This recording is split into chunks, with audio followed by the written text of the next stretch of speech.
You know how there are some people that appear and just completely change your perspective on your potential and really your life? Well, Sheryl Julian is one of those people for me. I am thrilled she's with us today. Sheryl is a food writer, editor, and teacher, and I took her food writing class at the gastronomy program at Boston University in 2008. She took me under her wing, and she mentored me, and she edited the heck out of my writing, and she set me on the path of having a career in food media. I often say that everyone should have a Sheryl, and for the next hour or so, you do. We talk about writing and cooking and being an active participant in life. I am so excited to get to share a bit of her humor and her wisdom, so let's talk to Sheryl. This could happen to you. This could happen to you. This could happen to you.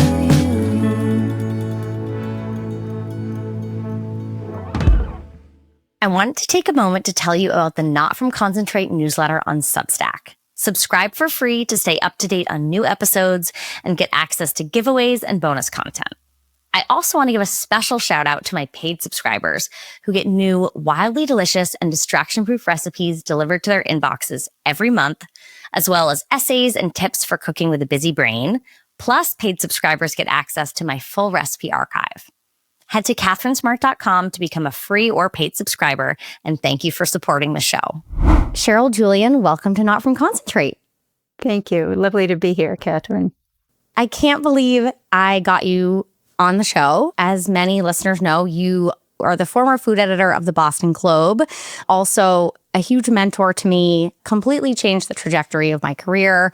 And I just am so excited to have you here and hear your perspective on home cooking and the state of food media. And I just want everyone to get some of your cooking and life advice that I've been lucky to get. Good. Okay. Bring it on. I want to start by having you paint a picture of what it was like to be in the Boston Globe newsroom when you started. Okay, I'm going to go back to the early 80s, sorry. Food was considered to be sort of a throwaway topic. Nobody was at all interested. The food editor, bless her heart, who was doing the best she could, came from the newsroom, didn't know anything about food, reprinted press releases from the National Raisin Organization, the National Beef Organization, you name it. She just put them right in the paper with the photographs that they gave her from the beef organization. It was really sorry, but very popular. And it was so popular that the food section, when I got there, was the same thickness as the daily paper is today. Wow. Sometimes it had a cover page and a second cover page. Like there were two sections rolled into one. Masses of ads from Stop and Shop and Star Market and every supermarket that was anywhere in New England. Lots and lots of advice from readers. There was a column called Confidential Chat that was 100 years old when I got to the Boston Globe. And readers sent their recipes in. Readers had handles like Mom in Tewksbury. And people knew that Mom in Tewksbury was a great baker, and Grandma in Situate could cook for 15, and that was wildly popular. There was somebody on staff who did nothing but open the reader mail and put those recipes in the paper. So it was a real throwback. It was like the 1950s, except it was the 1980s. I came in, and here I was. I had just been in London and Paris for a year learning to cook. I decided not to become a chef because I'd already been in a newsroom at the Washington Star. And everybody thought, who is she? I mean, like, what is she going to do to us? What they didn't understand is I love home cooking. It's the reason why I didn't become a chef. I didn't want to ever do precious food. I didn't want to ever do, beurre gelée. I mean, I make my own chicken stock, but I wasn't going to put it through a strainer with egg whites and make it clear as a crystal drop. So I just gradually introduced all these things. I decided that I would be a teacher on paper. That's what I had to do. But I mean, everybody already had Julia Child. So at the time, if you had somebody for dinner on Saturday night, you were in your kitchen from 8 a.m. until 7 p.m. when they walked in the door. You were making very, very complicated things. Julia was God, is God, will always be God. There'll never be anyone like her, no matter what anybody says, because of a combination of things. And so I sort of had people's attention who wanted good cooking and didn't just want a rewritten press release from the Beef Association. So I got a little following. And then the Globe decided that they would brand me. When they came to me and said, "We want to brand you," I didn't even know what they were talking about. I mean, the journalists weren't branded. So there were some people who were names, but they became names because of longevity, not necessarily because the newspaper came to them and said, "We want to brand you." So that set me off on my trajectory. You know, editors who were really listening, a public who was listening. It was just sort of a happy mix of things that all came together. And of course, now they're all together. Everyone's branded. I'm not sure everyone's cooking at home. That's something we should talk about, because I go into the supermarket and I have a little bit of a hard time finding an ingredient that, hasn't been pre-prepped by someone. Well, I want to talk about, you obviously brought home cooking to the fore. And I thought it was really interesting when you were saying at the time people would cook, from 8 in the morning. And you also said that you didn't want to be a restaurant chef. And you were a working mother. I don't know what time Asher came into the picture, but can you talk a little bit about what your home life was like then and how that might have influenced your perspective on what you wanted to share as a home cook? Oh gosh. I was a single mother, and the Boston Globe was about 30 minutes, if I drove like a maniac, from my house, way out at the edge of Boston. I had many, many nannies, and here's how I got them. This is off topic, but as you know, half of what I teach is completely off topic. I always tell my students, okay, this has nothing to do with food. It has nothing to do with journalism. It has to do with life. So this is one of those subjects. I'd call the Irish pubs on Sunday night and ask them who had come in during the day looking for a job. Irish girls would get off the plane and go to the pub and ask if there were jobs around. And that's how I got all my nannies. I could never be attorney general because I don't think most of them were legal, but I always had someone I could count on. And we ate very late. I was talking to my son one day, a year or so ago, and he told me that, last night he had dinner at 9. And I said, 9? It's awfully late to have dinner. And he said, Mom, we had dinner every night at 9. So we ate at 9. He got a big plate of vegetables and hummus at, whenever the real dining hour was while he studied. And I had a village. I had parents around, nothing like a fabulous grandma. And I had friends around who didn't have children, who were happy to take him, give me advice. It was pretty hard, but I did it, and I talked it all out. Every single thing I did, I talked out. Not so much in a way, more in a sort of adult way. I explained what was going on. We're doing X because we can't afford to do Y. We went traveling every year in February school vacation. And the rule was that you had to travel against the vacation traffic. So we were going where nobody else wanted to go. So we're never going skiing. So every other year it was Europe or the US. We often went to Paris in February. Tickets were $99. Nobody wanted to go.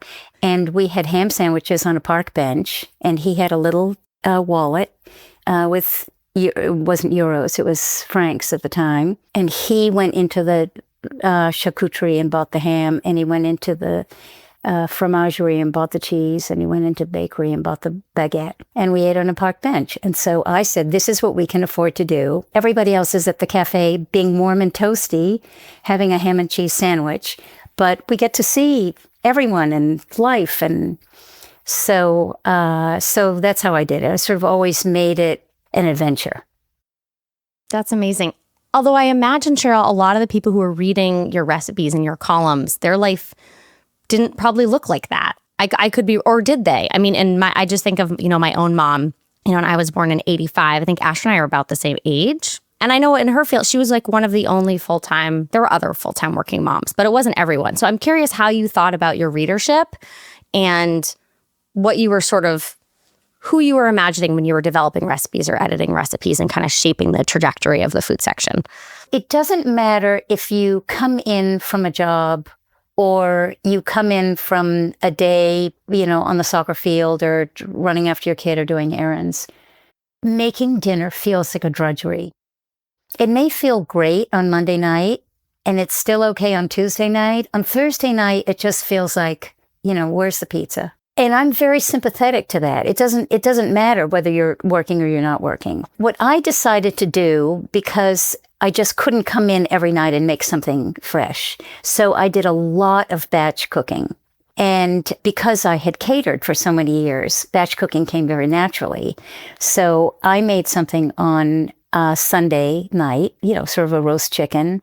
It wasn't sort of a roast chicken. It was always a roast chicken, and roast potatoes and couple vegetables and a salad. And then we would have the roast chicken again, and then the roast chicken would be repurposed. So you see these articles all the time, buy a rotisserie chicken and do this, that, and the other, do it. I would never put a single roast chicken in the oven without a little neighbor beside it. Like, why are you heating the oven if you're not putting two chickens in? And readers would call me and they'd say, you're always telling people what to do with the leftovers. My husband doesn't eat leftovers. What do I do? And I said, divorce him. I mean, who doesn't eat leftovers? It's ridiculous. So I really, really believe in that sort of cooking. You always make twice what you need. If you're 2 people, make it for 4. If you're 4 people, make it for 6. You need something left over. And that's how you get through the week. Which reminds me that you used to have the Sunday supper column, which I contributed to.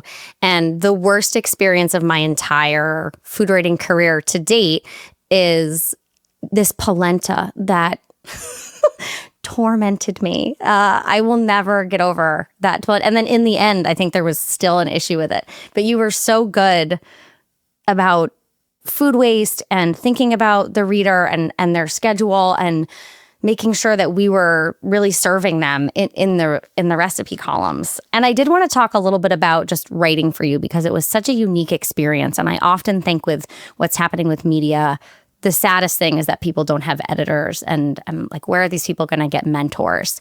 And so I wish I had brought it for this. I'll have to put it in the show notes. But I have the first thing you ever edited of mine, which was when I was your student in the gastronomy class. Scary. So scary. I remember exactly what I was wearing on the first day, like a purple fleece and some embarrassingly ragged jeans. And I was just wrapped. I was like, this is what I want to do with my life. I didn't even know this existed. Who is this woman? She's terrifying and incredible. And the first thing you gave back to me was completely red. I look at it now and every single thing was marked up. But you were so encouraging. Can you tell people, as we now have to mentor the next generation of cooks and writers, what is some of your advice? Because you were so tough. You were so tough, but in the best way. And it always felt so supportive and so encouraging. And I look around me and I'm like, where are the Sheryl Julians? And I don't think I'm as good or as tough as you, but I aspire to be. So what is your advice for mentoring and teaching? Okay, first of all, in order to write, you have to write. So you can't sit down, as I like to say, and as if you're coming over to your piano bench and you're flicking your tails of your waistcoat off the bench, and then you take your hands and onto the piano and you start playing something magnificent. Those people have practiced a lot. And I find that people who want to write sit down and decide they're going to write. And instead of being at a piano, they're at a keyboard. But they're not doing all the practice. So the practice isn't write an article or write a story, whatever you're writing, and then a blog post or whatever, and then rewrite it and rewrite it. That's not your practice. That's your final. Your practice is go out and do something someday, meet someone in the supermarket you haven't seen for a long time, have a little chat, and then write yourself an email or write a mutual friend an email and explain the whole thing that happened to them. How you felt about seeing them, that you were squeezed into the aisle, people were rushing by you, you were looking at their face. Do they look older than I look? Do they color their hair? All things that women do. I'm sorry, they do it. No matter where they are in your life. Or as my trainer likes to say, is she getting Botox? And you just write the whole thing out with great, great detail. What they were wearing, what the day was like, where you were off to. And then you practice writing. That's the thing about writing. I feel like a lot of people are only writing what is going to be published. And there's nothing in between. There are texts in between. There may be a quick email in between, but there's no real writing. Here's what I would suggest for people who have kids. And it just occurred to me a couple years ago, and I started doing it myself. If something happens to you that you feel is monumental, something big or small. I mean, something big would be, I bought a house, or God forbid, I'm being treated for some illness or something. Write an essay to your children for the future, because that's very fresh in your mind right now. And you can tell them what it was like and how you felt and how Dad and I did such and we slept on mattresses on the floor the first couple of nights because the bed hadn't arrived and all of that stuff. And you get to write, and 20 years from now, you get to hand them a book and they get to read it. And it's a really nice moment. And you just pick 10 things that you're going to write about in your life. You're going to maybe do one a year or one every other year. And then when you read it, you land up recalling things maybe about your own house when you were a girl, or the house next door, which you always loved more than your house, or whatever it is. Lots of tangents, so that your personality is on the paper. And that's how you get your style, because everybody needs a style. And that is really, really hard to nail. The idea of writing and having a conversation with the reader. And you're on your computer, you're writing on a screen. Now, I do always tell my students, I know I should save a tree, but print it out. Print everything out and read it. It's completely different.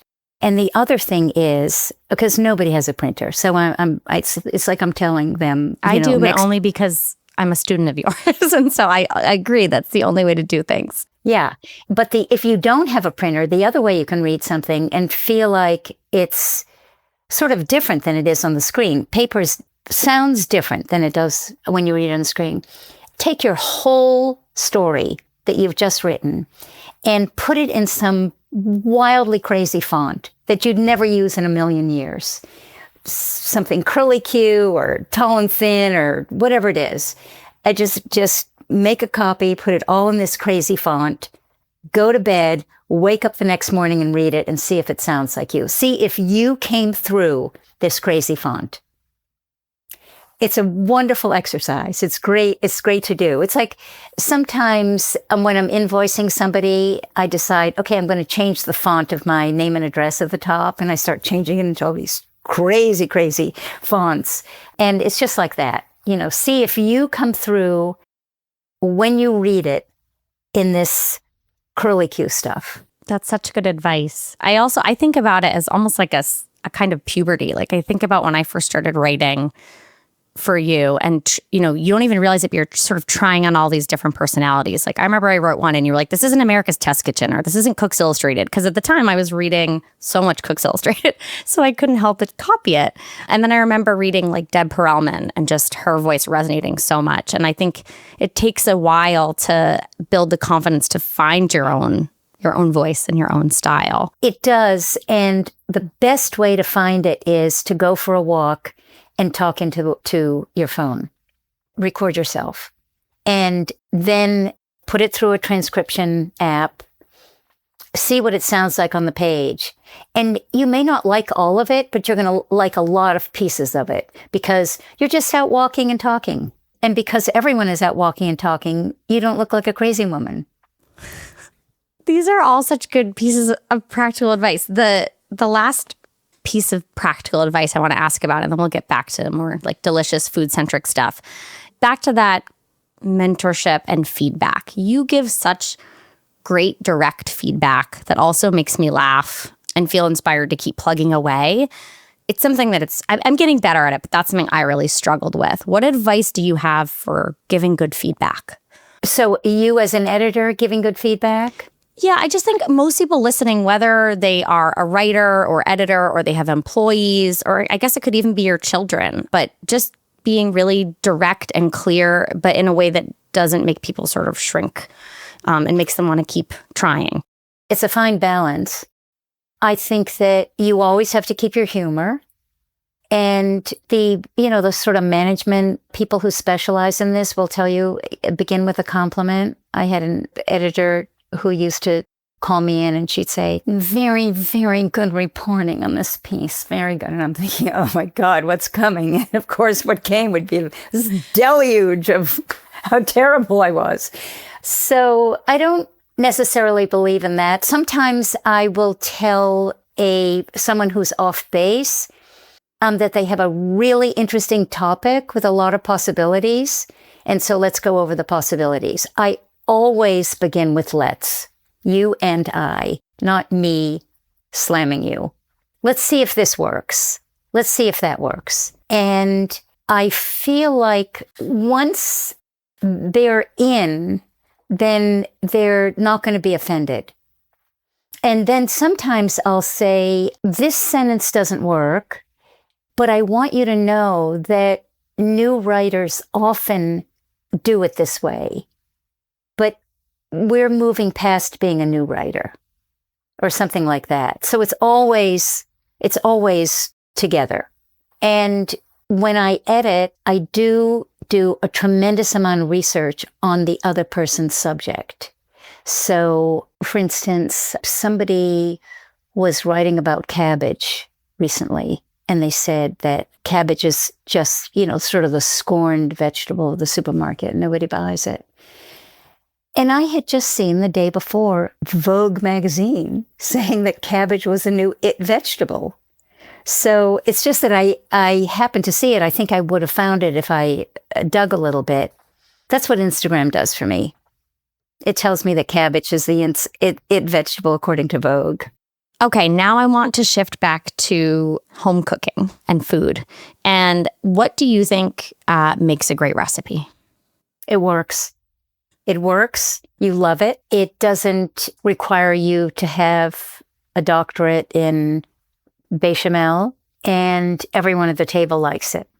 I had I had a couple of chefs for dinner last weekend, and I'm, one won a bunch of James Beard awards, and the other is somebody I consider to be the best chef in Boston, Eduardo Miranda, who trained you. Yes, Eduardo. You taught me how to write and he taught me how to cook. And whenever I have a table of heavies for dinner, I think to myself, oh my God, I can't cook well enough to cook for these people. And then I think, well, they're just getting what I'm getting. They're just like, I'm not killing I do actually kill myself, but I'm not making something, I'm not buying the highest price meat. I'm not doing any of that stuff that a lot of people do. There's no foie gras, any of that stuff at my table, ever. And I made a dish that actually Eduardo had taught me. It was in the Boston Globe when the Globe did a story on him, and the headline was something like, "The best chef in Boston you've never heard of," which is a great headline. I didn't do the story because I knew it too well. And he braises turkey thighs in mountains of leeks with hard apple cider. And that's it. Yum. Just like 3 ingredients into the oven for 2 hours. And it's just a great dish, homely as all get out. But it's just, it's a really wonderful dish. I want to go beyond, I want to talk about cooking for guests. I would love that. I think that people will figure out how to cook at home for their whole lives. Like last night, I made a pot of soup because I had guests last weekend, and then I made a recipe test. And so everything went into a pot with a can of beans and a half a pound of sauteed mushrooms and a box of chicken stock. And I brought it to a boil and simmered it for half an hour just to see, like, what have I got? And oh my God, my husband said, how did you do this? And I said, I just took everything and put it in the pot. And he said, you must have put in a can of bonne femme. Bonne femme means essentially good woman in French. But a bonne femme cook doesn't waste anything. So I've always been practical, but I'm at the height of bonne femme. Nothing goes to waste. I mean, unless something is truly rotten, I don't throw it out. And a little olive oil in a skillet will cure lots of fuzzy vegetables. So my cooking has evolved from real dishes every night, roast chicken, pork chop, something like that, and to right now where everything in the fridge goes into a pot. And, I'll have that for 2 or 3 days. And at the end of 2 or 3 days, when there's no chicken stock left, it goes over rice. So I don't want to eat every night like, I'm at a restaurant. I'm not at a restaurant. But when people come, because I cook, because you cook, people expect something more than a pot of bolognese. So you have to figure out what that something is and just make it and make it. So I have a little book. You won't be surprised by this. I have a notebook, and in the notebook, it tells me the date, who came, the menu, and then at the bottom, a little conversation about what happened at the dinner. Now, this is mostly to amuse my son 30 years from now, whenever he finds it, because I do go into detail about if I don't like a guest, or if a guest brought a boyfriend, a bad boyfriend. Oh, bad boyfriends. I try to make sure that everyone at the table is somebody I either know or know of. I've had very bad luck with people saying, can I bring a friend? For various reasons. And so I sort of would like to know who I'm getting, because I am going to some trouble. And then if you look at my book, I just keep repeating it. Like hundreds of people have gotten tuna pate, and some of them have gotten sardine pate, but dozens and dozens of people have gotten spatchcock chicken roasted on angel hair, one of my favorite dishes of all time. And last weekend I served sliced oranges with creme anglaise, vanilla custard sauce, and my mother's sugar cookies, which I know came from the back of the Spritz box, which is that thing that you twist from the 50s. And I make it in one giant cookie. I put it at the center of the table and everybody breaks it off. Hundreds of people have gotten those recipes, but they're wonderful recipes. They taste, they're dishes. They taste delicious. This has actually nothing to do with the oranges, but take off the peel and pith and slice them. Creme anglaise is a little tricky, but if you make it twice, it's yours. So the first thing you have to do is take a recipe, decide that you like it, goes over well with the guests, and then just make it and make it and make it. So it's perfectly okay if people say, we're going to Catherine's house because she makes the best bolognese. She makes the best spaghetti bolognese anywhere. And then you serve them spaghetti bolognese. They would probably prefer that, because right now it's the chaos of, I have to test recipes for the book, so you have to come over and eat them. So I have an external deadline to make me do that. After this chapter, this little season of my life is done, I'm going to do that, Sheryl, because that seems like a much more serene way to host folks. Yeah. Well, I have many recipe tests when guests come. And sometimes they work and sometimes they don't, as you know.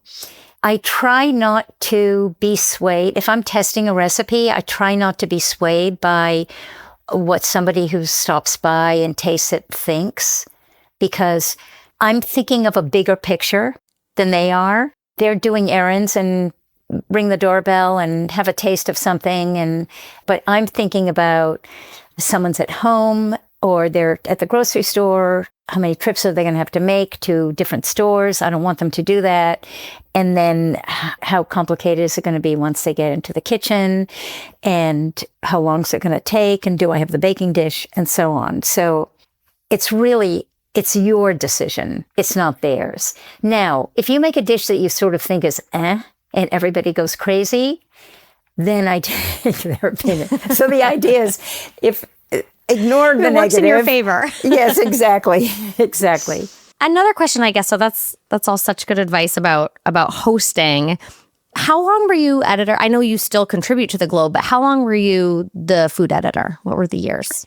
30 years.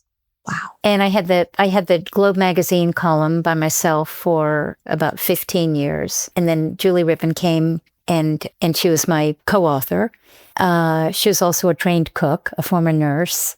Nurses and doctors are all cooks, and physicists are bakers. And then we wrote a book called The Way We Cook. My mother bought a bunch of copies, and I'm not sure anybody else did. And it was quite a nice book, but it was right at the time where if you didn't have a restaurant, or the only platform was really having a restaurant or a Food Network show, and if you didn't have either of those, then you weren't going to sell books. Which was a shame. Yeah, I don't know that that's changed much. Now it's, do you have 1 million TikTok followers? Yes, exactly. In those 30 years, because I know you got so many letters and phone calls and comments from readers, and you were the one who, again, taught me to always have loyalty to the reader. Did anything change as far as what cooks want? Or like, how did that evolve over 30 years? What your readers wanted? Or did it not change much? It did change. They wanted to go into the kitchen and spend 20 minutes and produce a meal. It changed a lot. And that's actually something I want to talk to you about. I was talking to a chef who works at a big farm stand near me. Beautiful produce, just heaps and heaps of the best of everything. And so many cabinets of refrigerated cabinets of soups and stews, and the pate is all in little ramekins that they buy, so you're never taking it out of plastic and putting it in the ramekin. They have thought of everything.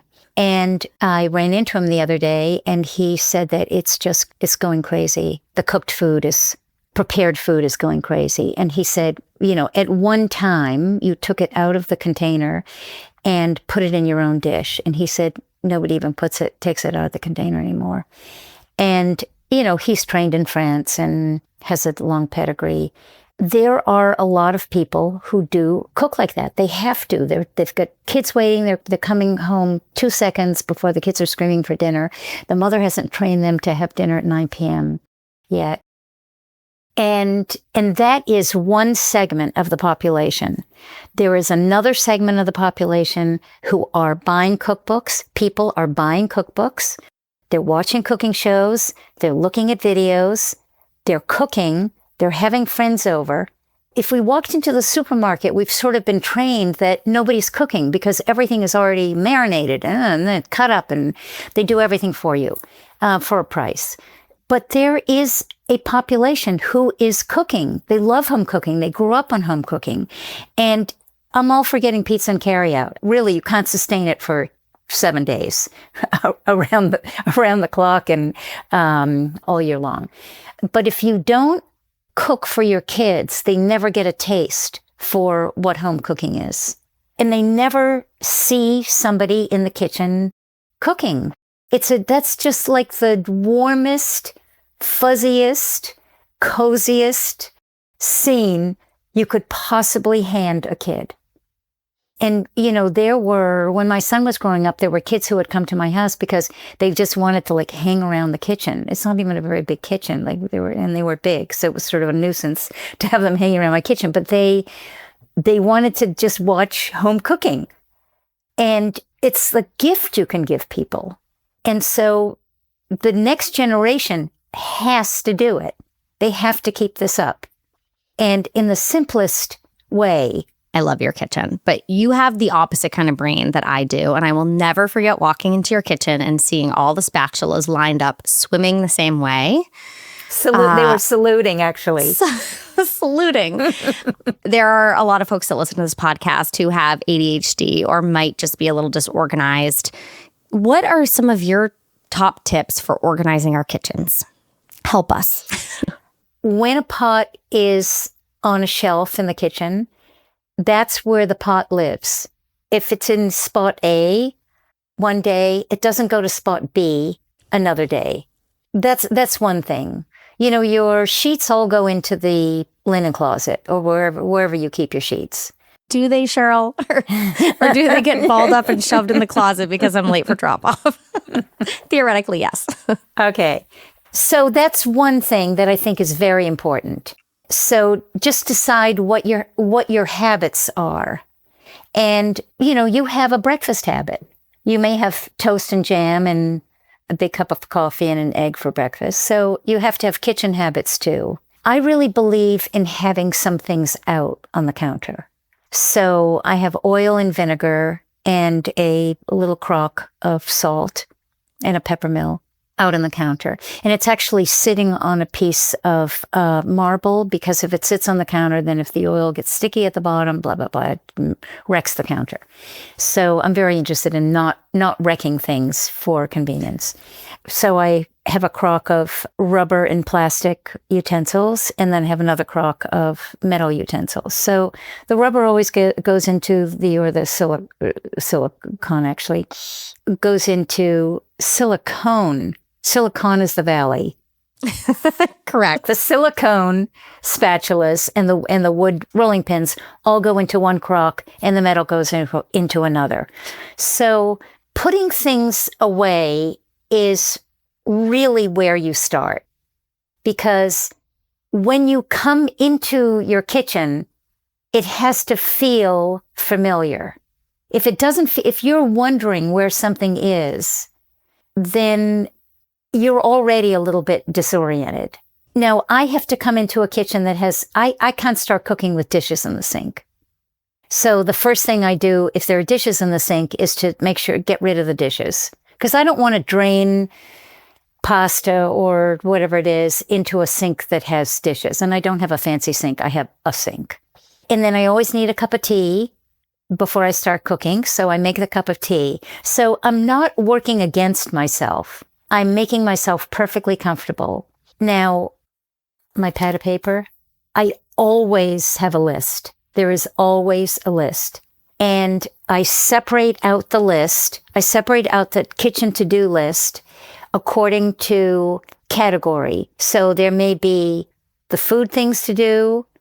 I may need to take out the trash. I may need to defrost the chicken for tomorrow.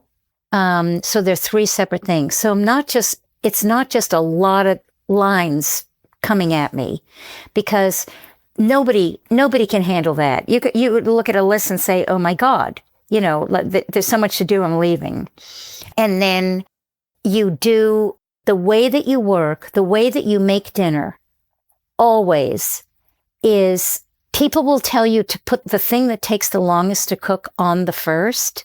I think that the thing that goes on first is the main event, because you can land up with a really big, beautiful pot of brown rice and no pork chop because you put the brown rice on, you got distracted, you're making vegetable, and, you know, like, the main event gets cooked first. And this is how you do a dinner party. You always do the dessert last, unless you want to do it yesterday, which is, I believe in, I think is a very good idea. You do the main course first so that you always have a main course. And that's how you cook dinner. You think about dinner as the big thing or the main event goes into the pot, and then everything else around it. And by the way, you can roast a chicken and take it out of the oven and leave it on the stove for an hour and it's fine. So you mentioned earlier Julia, and of course I know your direct lineage to Julia, but people are still curious about Julia Child. Could you talk a little bit about your relationship with her and maybe share some tidbits that, you know, folks might not know about when it comes to Julia Child? Well, when I got to Boston, I I was working for the Boston Phoenix. I was writing for the Boston Phoenix, which was just a fabulous counterculture newspaper. And I did all kinds of consumer reporting and recipe writing and restaurants and all kinds of things for them. I really, really loved it. But I really wanted a bigger audience and I wanted to go to the Boston Globe. So I called up this food editor who had come from the newsroom, and I was sitting at her desk, and she was sort of blowing me off in a very nice, friendly way, but I knew I wasn't getting anywhere. And the phone rang, and her voice completely changed. Everything changed. "Hello, Julia. Well, isn't that a wild coincidence? She's right here this minute. I'm just talking to her. Yes, of course. Of course I'll help her. Yes. Thank you. Of course. Bye-bye." Now, I'm just sitting there thinking, what just happened? Julia just called the food editor of the Boston Globe, who I want work from, and why did this happen? But I had a mentor who put that in place, and that was Ann Willen, who ran La Varenne Cooking School, and I met her at the Washington Star in Washington, D.C. I'm going to go off topic here to tell you something very important. The person you sit beside on a plane, on a train, in a cafe, at a dinner party is very, very important. You will read the vows column in the New York Times. They met on a plane. Whatever. They met in the subway. What I tell my students is that person can help you open your cafe, plug you into somebody, do something for you that you would never in a million years have imagined doing, because you took the time to talk to them and to listen to them. And it's really an exercise in listening. And so I sat beside Ann Willen at the Washington Star, and she had already been to the Cordon Bleu in London and Paris and blah, blah, blah. She worked for Gourmet Magazine for many years, the original Gourmet Magazine. And she took me under her wing. And she had a connection to Julia Child that I didn't really know about. And when Julia died and somebody wrote a biography of hers, it turned out that Julia was an investor in Ann Willen's La Varenne. Julia Child and James Beard were her investors on the condition that she not say who her investors were. And so when I came to Boston, it was just a matter of Ann Willen calling Julia and saying, Sheryl Julian's coming to Boston. Will you help her? So she was just pretty wonderful to me. I couldn't really understand why, because there were so many people who she was helping, and many more who wanted her help. So many years later, I saw the movie Julie and Julia, and I was walking out of that movie and I thought to myself, Julia helped me because she didn't really know anybody else who had been to the Paris Cordon Bleu. She didn't know somebody from the next generation who had spent all that time at the Paris Cordon Bleu. I mean, I'm sure there were others I don't know about, but that school she had a soft spot for that school. And by extension, had a soft spot for me. Because, I mean, she didn't really know if I could write. She'd never really read any of my writing. It was just, just a really lovely, generous, all her gestures were really lovely and generous. And being at her table was nothing short of very exciting. And she taught me something, again, off topic, but very important. It's called Not From Concentrate, Sheryl. We can talk about whatever we want. Okay, that's good. That's so good. When you see people at the dining room table, shoulder to shoulder. Don't put a leaf in the table. Don't not invite someone because there's not room at the table. Shove them in. You cannot imagine how much better the conversation is when your leg is, you got to move it way in to keep it from bumping the next leg. It's just fun. And if you see dinners at the movies, you'll see that that's what they do. They jam everybody in and sort of looks like an exciting table. And it is exciting. And she did that. You sat in her kitchen. I'm telling you, sardines. You were crammed into the table. Often a recipe test, sometimes a recipe test that didn't work. Nobody cared. It was just thrilling to be there. hear her voice walking around the kitchen. And the thing that made guests hyperventilate was when she said, "Would you come over and make the vinaigrette?" Oh, God. And yeah. That sounds terrifying. "Hi, Sheryl. Welcome to my house. I'm giving you a final exam." Oh, my gosh. Did you pass? Yeah, I got back. I got invited back. Oh, that's so great. Okay, so Sheryl, I usually have this part of the podcast called the busy brain section that I wrap up with, and it's about sparking creativity in the kitchen and also calming chaos. I think you really calmed the chaos for us when you talked about organizing your kitchen, but I do want to know what sparks creativity for you when it comes to cooking, because as you said, it can be quite a grind and we're not always feeling inspired. Going to markets, I find really inspiring.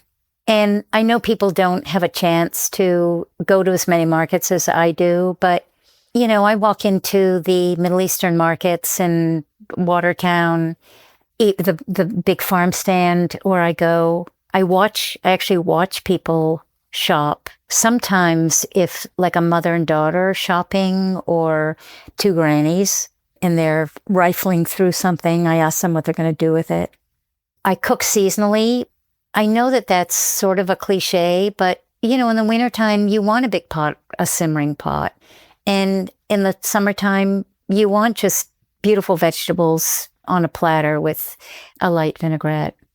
And if I go out, I really love to copycat things I found outside, out on the menu.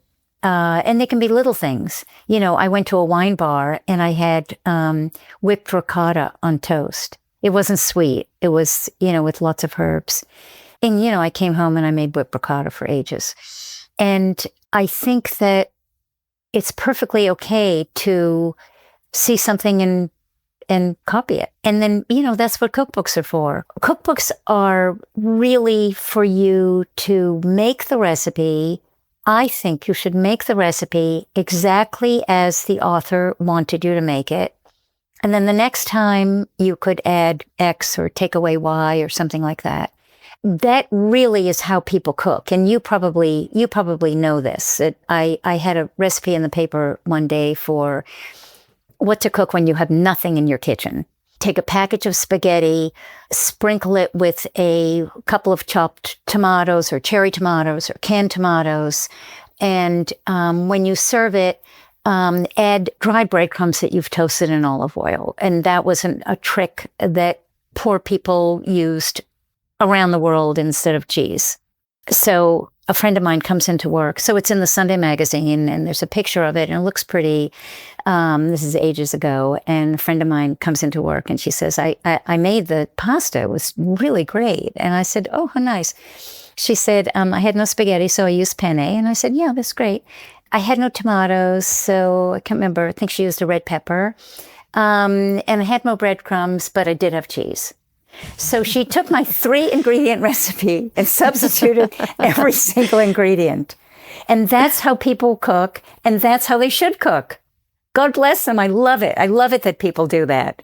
Because it would be like when you're teaching, you know, if somebody is making pottery, you know, and you want to make a pot exactly like the teachers. You can't. You don't know enough yet. Make your own. So take everything, make it yours.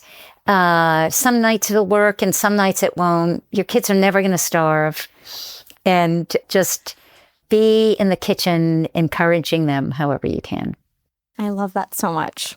I wish that we could talk for 500 hours. We're overdue for a lunch, so we'll have to do that instead. Let's do that. But before I let you go, Sheryl, where can we find your work these days? Where can we follow you? I'm on Instagram at Sheryl Julian, SHERYL JULIAN, and in the Boston Globe under my byline. Every Wednesday. Yes, almost every Wednesday. Almost every Wednesday. Well, Sheryl, thank you so much for coming on the show today. It was really fun to give everyone a taste of your incredible insights on cooking and writing and teaching and just being an observer of the world. Thank you. Happy cooking.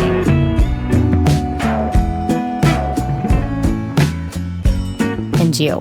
Thank you for taking the time to be here, and I hope you enjoyed my conversation with Sheryl Julian. I hope you're feeling inspired to roast not one, but 2 check-ins. Maybe write those mini essays chronicling your milestones so you'll have them to pass down to future generations. Or maybe you can just start with organizing your spatulas. But before we go, I need to ask you for one thing that would mean so much to me in the show. Please go to my website, catherinesmart.com, to keep in touch, subscribe to my newsletter, and follow the podcast on Apple Podcasts, Spotify, YouTube, or wherever you get your podcasts. And if you like this episode, I'd love for you to share it with a food-loving, busy-brained friend. Thanks so much, and I'll see you next time. This could happen to you. Not From Concentrate is produced by me, Catherine Smart, with audio and video production by Kevin O'Connell. Allie Miller is our associate producer, and the theme music is by Kylie Daly.